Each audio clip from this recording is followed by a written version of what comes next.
Like listening to podcasts just like this one from the team at Which? Well, we've got some good news. All our podcasts are now available to listen to on YouTube and YouTube Music. So whether you like listening to Get Answers, Which Shorts or Which Money, all episodes can now be listened to directly on YouTube or through the YouTube Music app. To find them, just search for the podcast you'd like to listen to. YouTube's additional functionality also means that you can now read along with subtitles as you listen. Don't panic though, all Which podcasts are still available to listen to elsewhere too. So wherever you listen, we'll see you soon.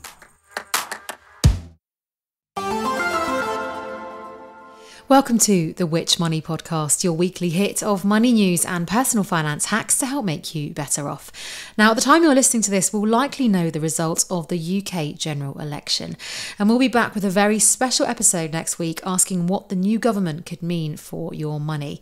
And if you've got any questions on this topic, we would love to hear them. Just email us to podcasts@which.co.uk. And in the meantime, we thought we'd bring you a recent episode of our sister show, Get Answers. Now, with the summer holiday season fast approaching, they ask whether it's possible to holiday abroad for under £100 and how to best avoid some of the hidden fees that add up when you're booking your next trip. So without further ado, I'll hand you over to hosts Harry Kind and Grace Farrell.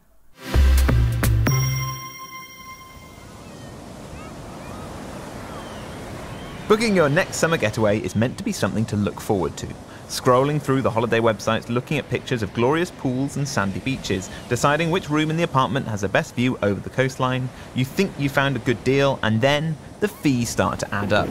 The bargain holiday you thought you found is now tens, perhaps hundreds of pounds more expensive. So, what can you do to beat the fees and bag a bargain for your next overseas holiday? I'm Harry Kind. And I'm Grace Farrell. And this is Get Answers, for living your best consumer life. When life gives you questions, Which? Get Answers. Harry, have you been stung by any hidden fees recently? Do you know, I've had a few recently with hiring cars, and it's something you do a lot on holiday. I have been doing it a lot for moving house, so I've been renting vans by the hour. I got stung by a fee for returning a car 9 minutes late, which I think was justified because I had to refuel it for the company. Right. And if I'd not refueled it, I'd have been stung by a £35 fee anyway. So I was a kind of like damned if I do, damned if I don't situation. What was the fee then that they gave you for being 9 minutes late? £35. What? Oh, that's silly. And they did the annoying thing of refunding me as a goodwill gesture, which I hate. I always want to reject a goodwill gesture and say, no, I deserve this. I am entitled to this. How about you? Have you been stung by fees? Do you know, I can't think of any off the top of my head, although car hire is always a nightmare. But we have had a few comments this week on social. So we've had one, and these are pretty outrageous. So this one's from Sue. She says, I stayed in an apartment in Torremolinos and had to pay for a change of clean sheets. Could not believe it. Isn't that outrageous? It is. It depends if it's coming in like when you're first there, whether you're getting last week's clean sheets or if it's halfway through the break. Well, yeah, I mean, I don't think I would expect the sheets to be changed halfway through a holiday, actually, if I was staying in a self-catering. Do some people expect that? I don't know, put it in the comments below. I think a lot of people do, a lot of people don't. Okay. Then there's another one from Kay. She says there was no iron in the room and we couldn't borrow one from reception. Instead, we had to pay for laundry service. I walked out in creased clothes. I'm not surprised, Kay. I would too. Yeah, and I always rely on one of your hacks, actually, Grace, which is showering and keeping the shirt hanging up in the shower to make sure that it gets rid of all of those creases. Yeah, it really, really does work.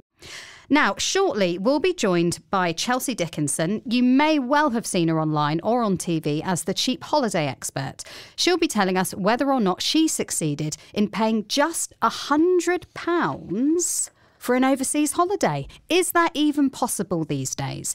Stay with us to find out. But first, Trevor Baker is here. He is a senior researcher in the travel department here at Which. Hello, Trevor. Hello. How are you doing? I'm very well, thank you. Now, Trevor, this is classic Which territory, hidden fees stinging you while you're out on holiday, you're travelling. What are the kind of top ones people need to look out for? Well, I think it depends what sort of holiday you're thinking about, because basically there are two ways to book a holiday. One is to do it all yourself, and the other is to book a package. And if you're doing it all yourself, that's when you basically have to be a walking calculator and spot all the hidden fees that they're going to try and add to your booking. The classic ones are with the airlines. So low-cost airlines, well, so-called low-cost airlines, will charge you extra, not just to put a suitcase in the hold, but even to take a bag and put it in the overhead locker. They'll also try and charge you to sit next to your travel companion. So these are things that basically when you're looking on Google Flights or Skyscanner or even on the websites of like Ryanair or EasyJet, you'll see the initial price and you might think, oh, that's amazing, sort of 40 quid, whatever, for a flight to Greece. But then the add-ons can be so much more expensive. I mean, for example, earlier this year, we looked at a flight by Wizz Air and it was 45 quid each way just to put a case in the overhead locker. So 90 quid on top of your flight. And they told us that's like more than the average. Yeah. But the problem is there's no set price. The only way to guarantee you're going to get the best price is basically to do a mock booking. So kind of go through it, work out what you want to add, and then decide, okay, well, that's going to cost me that much. And then go back to the beginning again and think, well, maybe I'll choose their option where everything's already included. And will that be cheaper or not? Probably not. It's usually cheaper to add everything on as you go through. So are you saying there that actually it's a bit opaque when you're looking at that price, maybe on a comparison website, you're not actually often able to see what those extra fees are going to be? Yeah, exactly. I mean, I think that's the big issue. I mean, I obviously do this for a living. I look at these prices, but when I'm booking my own holidays, I have to kind of remind myself when you see, I use Skyscanner quite a lot, and you see the prices on Skyscanner and you see, say, British Airways is 60 quid more expensive than Ryanair. So you think, okay, Ryanair. And then you think, oh, no, actually, I need to take a suitcase because we're going for all this time. And then you have to do this calculation, which I'm talking about. And oh, no, actually, British Airways works out cheaper on that particular flight. And it's so easy to be kind of fooled by that. We did a survey and we asked people whether they were sat next to their travel companion and whether they paid for a seat selection. And with most airlines that we looked at, 90% of the time, you don't need to pay for seat selection if all you want is to be sat next to your wife or children or friends or whatever. But with Ryanair and Wizz Air, it was more like 50, 60% of the time. So basically, with Ryanair, you've got to take into account, do I want to sit next to the people I'm booking with? Maybe you don't. Maybe you prefer to be separate. Yeah. Paying extra for that. You've got to take that into account. And with British Airways, EasyJet, Jet2, generally, you don't need to pay for seat selection if that's all you want. Which is fair enough. It's not too big a problem if it's just you and your partner out there. But when there are children involved, that does make the whole thing a bit of a nightmare. I was going to say, are there limits to this? I mean, surely I would be able to sit with my children as a safety thing. I wouldn't have to pay more to sit with my children. Well, I mean, Ryanair do this thing where they make you pay. So if you're taking children with you, you have to pay extra to sit next to them. I can't believe that. And they say for safety reasons because you have to have your children next to you. Some of them, you're not guaranteed to sit next to your children with other airlines. Even with like a 5-year-old, there's no law that says your 5-year-old has to be next to you, which is really surprising. I mean, are there other ones beyond the airlines that people should be looking for when it comes to a DIY kind of holiday? I think you also need to take into account any extra fees you might pay at your hotel. Lots of destinations now have tourist taxes or city taxes. Some of these can be really expensive. So, I mean, I think cities like Paris and Amsterdam are basically saying, we've got enough tourists, we don't want any more, because they raised the tourist tax so much. I mean, it varies depending if you're going camping or staying in a hostel or staying in a luxury hotel. But I think for a 4-star hotel in Paris, I think it was €8 a night or something. Wow. Amsterdam, similar. So you could easily, if you were staying for a week, you'd easily spend over €100. Well, obviously there's no way of avoiding a tax, but for those other kind of hidden fees, do you have any kind of hints and tips on how to avoid being surprised by them? The simplest tip is to book a package holiday with a kind of reputable package holiday firm. So one of the which recommended providers is a good idea. So like Jet2 Holidays or Kuoni or somebody like that. You can have a look on the Which website. And they have everything included. You shouldn't have any kind of nasty surprises when you get there. You have to be slightly careful with some sort of less reputable firms with all-inclusives, because we've done some research where we found that people book an all-inclusive holiday, they think it's very cheap, and then they get there and there's lots of things they have to buy when they're out there, like your snack by the pool or something you have to pay for, which people don't expect. Let me give you a counterpoint argument then, let's say, that for people who want to save a lot of money, is there an argument that by splitting out the fees, charging extra to pick your seat, charging extra to have a lot of baggage, that if you weren't going to use those kind of facilities anyway, you're actually saving a little bit of money on your ticket if you're willing to basically bare bones it. I think that's a good point. And I think the simplest way to think about it now is that there's no such thing as a low-cost airline. What there is there's a low-cost traveller. So a low-cost traveller is probably a young person who doesn't have children, so is travelling outside the school holidays, doesn't want to take loads of stuff, just shoves a bag underneath the seat in front of them. And for them, maybe the best option is to book, one of the so-called low-cost airlines, Ryanair or EasyJet or one of those. Whereas if you're somebody who's got a family and you have to travel in the summer and you're going away for a week or 2 weeks and you do need to take luggage, you'll quite possibly find that the extra fees that you're going to be paying will be so much that it won't work out any cheaper. It may even be more expensive than, say, British Airways or Jet2 or another of the kind of like the national carriers. Well, we're going to talk to someone now who may as well have low-cost traveller written in her passport. We'll be back with Trevor a little bit later on, but now let's hear from somebody who recently tried to go abroad for just £100. Now, that's not just flights, that's accommodation, food, everything. That was the plan, but did they succeed? And that somebody could only be the fantastic Chelsea Dickinson, longtime friend of the show and the messiah of cheap travel hacks. Welcome back, Chelsea. Thank you for having me. I love coming back here, always. Now, let's just get straight to the point. Okay. Did you succeed in holidaying abroad for less than £100? Yes, I did. And thank goodness, because it would have fallen a little bit flat, I think, if the video series ended up with me saying I failed. Or you just not report like a muffin that you bought and just cut that out. Yeah, straight be away. like, the muffin's got to go, guys. It has to go. Happened. Never happened. Can't prove it. How did you do it? I mean, can you give us a breakdown of the costs? Yeah, I can. And it's really interesting because it's something I've been trying to do for ages. And the fact that I haven't been able to do it kind of proves a bit of the point here that costs have gone up in certain areas. And you'll see from the breakdown, where I was spending the most money. The first bit was transport. Where was it? Oh, sorry. Have I not even said? I was about yeah. Oh, I didn't my think so. goodness. I was wondering if you were keeping it in suspense. No. So I went to Tirana in Albania. Beautiful. It's been on my list for ages, so it all kind of came together quite nicely. However, I didn't choose it because I wanted to go. I chose it because it was cheap. And so in terms of my breakdown of costs, transport, and bear in mind, I included everything in that. So even getting to the airport in the UK, which we all know can cost an arm and a leg, getting from the airport in Tirana, and also my accommodation, my food, my drink, absolutely everything was included in this. So for the transport, it came in at £42.34.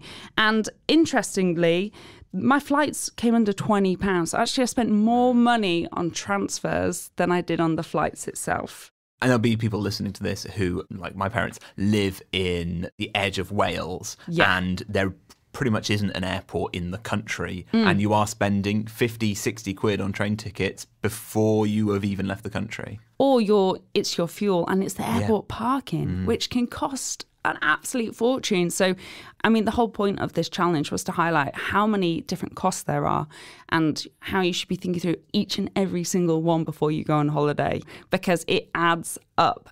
So that was transport. Then food and drink, I spent £30.20. Could have done it a bit cheaper, I reckon, actually. But I wanted to treat myself a little bit. How long were you there for in total? I was there for 2 nights. Okay, so this is 2 days worth of food for that much? Yeah, exactly. And then, speaking of which, my accommodation. So I stayed in a hostel. That was another area that made this so difficult, because I don't know if you've seen, but hostels have got a little bit trendy of recent. They are much nicer than they used to be, but that means that the price has gone up as well. And it's pushed up all hostels in a way. I knew I had to find something for £15 or under, otherwise it wasn't even worth pursuing. So, Albania and Tirana was one of the few places that came up with affordable but nice hostels. Because the other thing, I didn't want to go somewhere and it'd be rubbish. Yeah. And I found, actually, hostels, you're saying getting nicer. I now think that if you're going to spend, say, £40, you're better off spending it at a hostel than a hotel, because you can get such a nice hostel. Really nice. Whereas a nasty hotel is just grim. No, you're so right. And it will be a clean hostel. There's loads of nice people there, good internet connection. Yes. It actually does what it's supposed to do. Now, we've been talking about the sort of hidden, unexpected fees that you come across when you're travelling these days. And I suppose that's somewhere where this whole plan could have fallen down. Yes. Did that happen to you? So there were some really interesting hidden costs that I did come across that I was not expecting. For example, I went for dinner at this amazing traditional Albanian restaurant with music. It was fantastic, and the food was really affordable too. And then my bill came at the end of the night and there was a music charge on it. So there's hidden costs even in things that you weren't even thinking about. Now, fair dues to them, the music charge was 62 pence. And I went, I can afford that. And you deserve that 62p. But that can happen. You may have been in bars where they have a cover charge and they've got a bit of live music on. And it's those things that aren't often on menus and that can trip you up a little bit. For those who listen to the Which Shorts podcast, they've probably already heard this, but this week we had an article on the kind of weird things you need to know about eating abroad and how different countries have different charges, different kind of cultures around it, and those kind of cover charges where you'll go to Italy and there'll be a basket of bread with a napkin over it where you're worried, can I eat these free sardines in Portugal or are they actually free? It's worth having a listen to that because it can stop you from getting surprised by those charges. Now, I couldn't help noticing in one of your videos, you almost had a complete emergency on the way back with a fee. Can you tell us what happened? Yes, so I like to leave check-in for Wizz Air and Ryanair until quite late because you may have played it yourself, check-in chicken, where you wait for as long as possible because you know they're doling out the rubbish seats first. And what's left, the nice extra legroom or the seats up front. So I was playing check-in chicken and we're talking, I think check-in closed 3 hours before online and I was at the 30 minutes before that moment. I checked in, I was already on my way to the airport going to get the bus and it said, you must print your boarding pass. And I went, no, because one, I had hardly any money left of my budget. I think it was 50p left. So I was like, one, can I find somewhere to print it? And are they going to charge me more than 50p to do so? And two, if I cannot and have to print it at the airport, we all know that there are often hidden fees with reprinting your boarding pass. We see it with Ryanair, they charge either £20 or €20. And Wizz Air were so vague on their website about whether they would or not that I was like, oh, I'm not sure. But ultimately, I got to the airport and I was a bit like, come on, please let me print this for free. But it came down to the fact that Tirana has a bit of a quirk, which is that they do not accept digital boarding passes. So many people said to me, oh, just put it on your phone, it would have worked. No, it wouldn't. It does not work in Tirana. It simply doesn't. But because of that, even the low-cost airlines have to print your boarding pass for free. And I imagine the reason why Wizz Air were not explicit, or Ryanair when I checked theirs as well, is quite simply they want as many people as possible to print it at home so there's not big queues. Now, Chelsea, I cannot let us move on to the next question without just explaining why you do leave it to the last minute to check in. Okay, so it's called Check-in Chicken. It's a fun game I like to play, and lots of other people like to play it as well, where simply when you're checking in for Wizz Air or Ryanair and you have decided to skip the option to buy a seat, you instead get allocated it when you check in. And the thing is, these low-cost airlines, they make a lot of money by putting people in the rubbish seats and then people going, I'm not sitting there, I'm going to move. And when I talk about rubbish seats, I'm talking about the middle seat, perhaps in the middle of the plane so you're the last one to get off, all these kind of things. And what you will often see happening as you keep checking on what's available throughout the day as you get closer to your check-in point is that the seats left are the expensive ones. Your upfront seats, your extra legroom seats, all of them are the ones still there. So it's called Check-in Chicken because you're waiting. You keep refreshing it until there's only the good seats left, and that's when you check in, and you normally do get allocated one of them. However, there is a massive caveat with that, in that airlines do overbook their seats. And if you leave it too late, you could be one of the people who doesn't get allocated a seat. Do you think there's an optimum time? I think it tends to be around 6 hours before. That's from my own personal experience. I rarely leave it as late as I did for Tirana. The flight wasn't that booked up.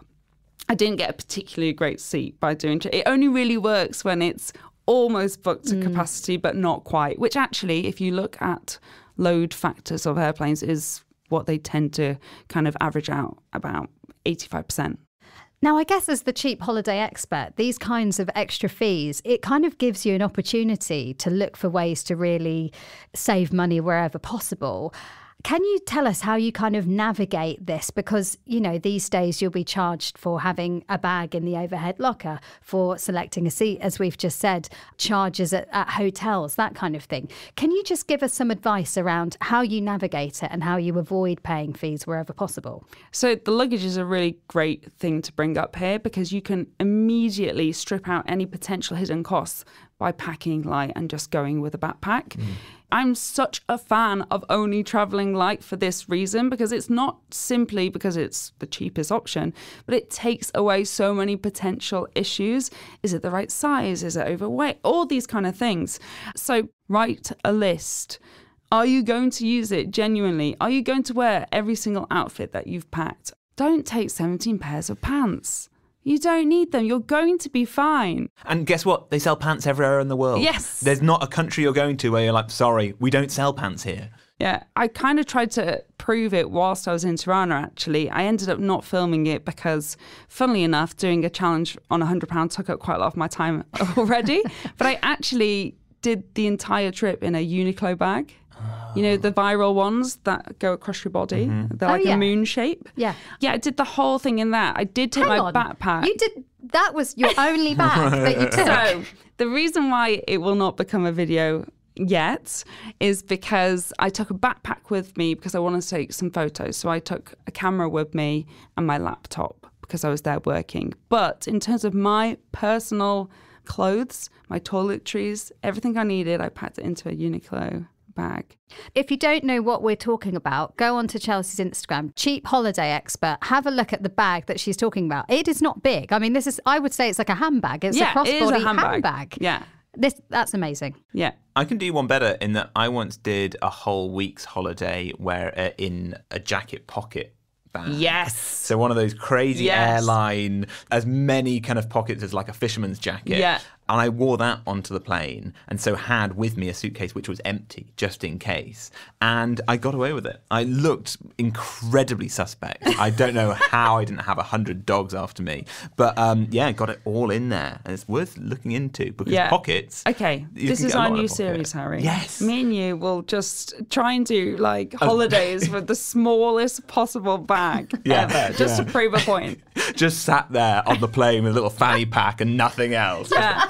We're fine. Do you know, I was playing on the fact that people often say, as long as you've got your passport and your wallet, you're fine. And it's true. It's true. Everything's on your phone. Now, I do think one of the main things that enabled you to have this super cheap holiday was, of course, the destination, Tirana in Albania. Yeah. I would hazard a guess that quite a few people listening wouldn't consider it as a holiday destination, but you obviously had a fantastic time. Yeah, I loved it. Can you think of any other destinations sort of similar to that are a real bargain that people might not have heard of? So a great place to start is Poland. And the reason for that is that we have quite a lot of Polish people or Polish descent in the UK, and therefore we have a lot of airlines flying to Poland to several cities from all over the UK. So it's really good because it works for people all over the UK and not just in London. I know deals can often be quite London-centric. So that is definitely worth looking into. Also for the fact that Poland has so many good cities. You know, obviously you've got the capital Warsaw, but I'd say like Krakow, Wrocław, which is the one that's spelt like it's Wrocław, Gdansk, another one. Like, they are all such great city breaks. They've got culture, they've got history, the architecture is really, really interesting, and they're affordable as well. So that would be my go-to. And actually, Spain is still incredibly affordable if you are not going to the big tourist cities. I did a holiday a couple of years ago up in the hills of Andalusia, and it was beautiful. Gorgeous. We're in this tiny little village called El Gastor, where you would go to the local bars and they would actually bring out a pint glass when I ordered a gin and tonic. Wow. They did not stop pouring.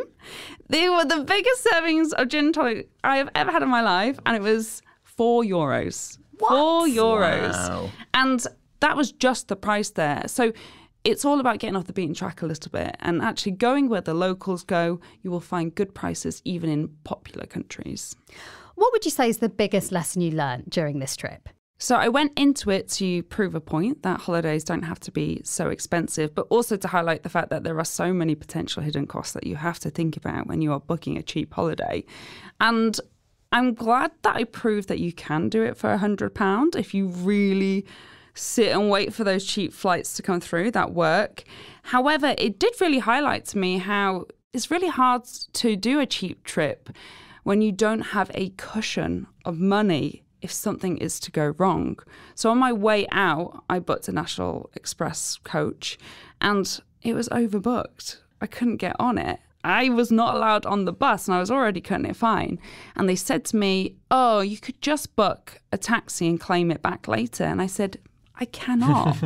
So I ended up having to wait for the next coach to come and I nearly didn't get on the second one either. Unfortunately, I did. But it made it really difficult. I had to absolutely peg it to the check-in. I nearly missed my flight. And it's stuff like that that really does make you realise why it's so difficult for people on a budget to get away, because it's that kind of stuff that is so simple to fix when you have the luxury of money. Cancellation delays and things like that, they are actually the real pinnacle of hidden costs that you cannot really navigate around. You may be able to claim it back on your insurance, but ultimately that's going to be an upfront cost that you will have to deal with. I just got super lucky, I think, for my £100 holiday. I guess I'd look at it in a similar way maybe to when you're getting building works and you factor in an extra percentage of the cost because you know that you are going to run into things that were unforeseen. Yeah. I suppose it's the same with travelling. You are 100% right. And actually, perhaps we should all go forward thinking about these cheap trips and factoring in a 20% like just in case fund for when things, hopefully not, go awry. Well, Chelsea, as always, it has been so fantastic to have you on the show. Where can people find you? I like to say to people, just go onto a social media platform and type the word cheap and hopefully my face will pop up. But it's Cheap Holiday Expert on most platforms. Well, do you know what? We'll be back with Trevor very shortly, who's going to reveal some of the best value destinations that we found in the Which survey. So definitely don't go away.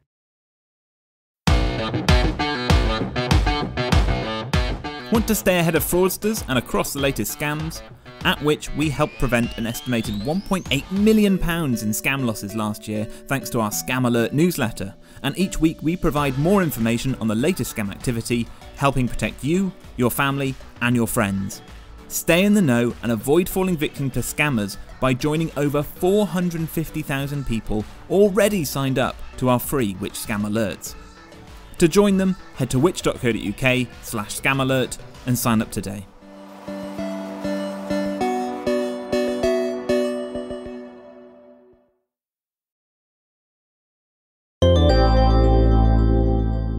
You're listening to Get Answers. Our next episode will reveal the everyday products that Which research has proved you should never pay full price for. If you want to get involved in the conversation, or if you have any consumer questions you'd like us to answer, or if you'd like to suggest something for us to cover here on Get Answers, email us at podcast@which.co.uk. You can also get in touch with us on social media. We're at Which UK. And if you're enjoying the podcast, please do leave us a review wherever you're listening. Now, we're still joined by Trevor Baker, senior researcher and writer here at Which. And obviously, summer holiday season, it's upon us. In the spirit of saving money, what destination would you recommend this year that won't break the bank? Well, starting with the UK, I mean, the good news is that in our survey, when we did a survey of the best UK city breaks, I think there was 23 that got 4 stars out of 5 for value for money. Typically, as you'd expect, the best value for money places tend to be in the north. Liverpool was really good, York, Chester. The place that we found was the best value for money is Wells, which is one of England's smallest cities down in Somerset. Barely counts as a city break, does it? It's officially a city because it has a cathedral. I think it's the second smallest city in the UK after the City of London. It got 4 stars for value for money. And also we looked at data for hotel prices. The price for an average 3 or 4 star hotel was a lot less than in other cities. So yeah, really good value. What about if we're looking further afield now? Where are the kind of best value international destinations?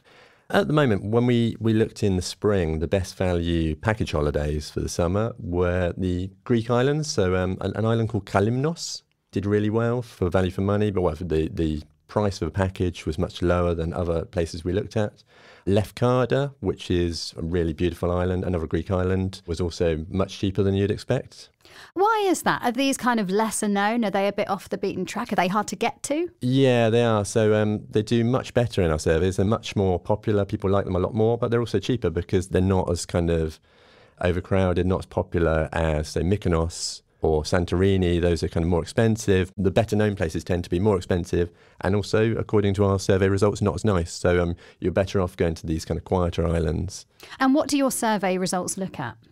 They look at all sorts of things. They look at the scenery, how crowded it is, the food and drink, value for money. And what about Spain? The best value place to go in Spain for a package holiday we found was the Costa Brava. So that's the coast, which is kind of near Barcelona, basically to the north of Barcelona. And that worked out, quite a bit cheaper than the Costa del Sol or the Costa Blanca.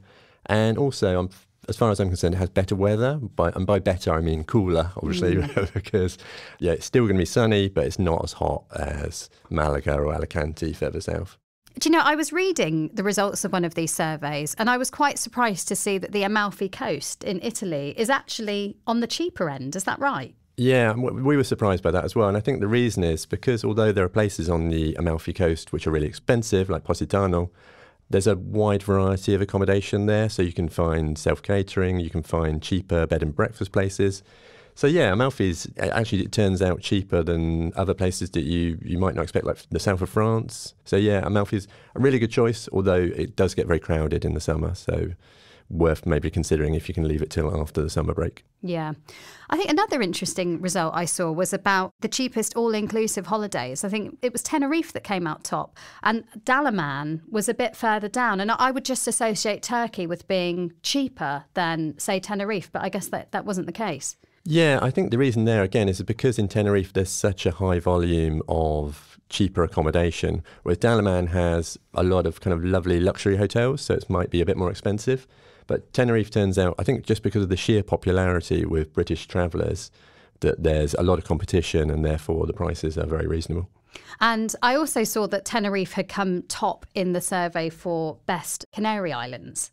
Yeah, Tenerife is, I think, would surprise people who've never been there before. But it's basically an island of two halves. The south is really built up, very cheap, loads of accommodation. But the north is beautiful. And there's so many different places to go. It's a bit wilder. It's a bit kind of more a place to go as an independent traveller and see kind of the real island and not just a kind of fly and flop sort of holiday. Have you got any holiday plans this summer, Trevor? I take very cheap holidays, which is I made the sensible decision to marry a Spanish person, which is a good travel tip. And therefore I'm going to stay with my in-laws in Alicante. Oh, very good. That is a nice, cheap way to travel. Well, thank you so much for joining us, Trevor. We'll see you again soon. Thank you.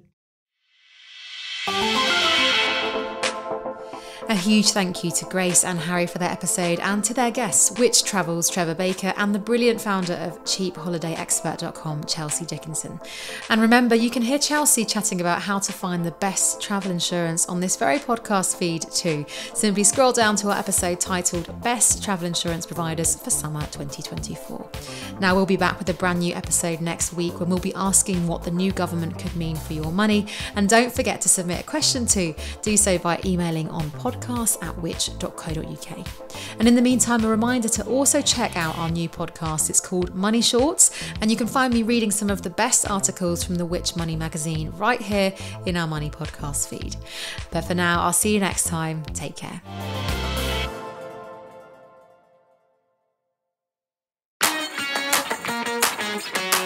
Like listening to podcasts just like this one from the team at Which?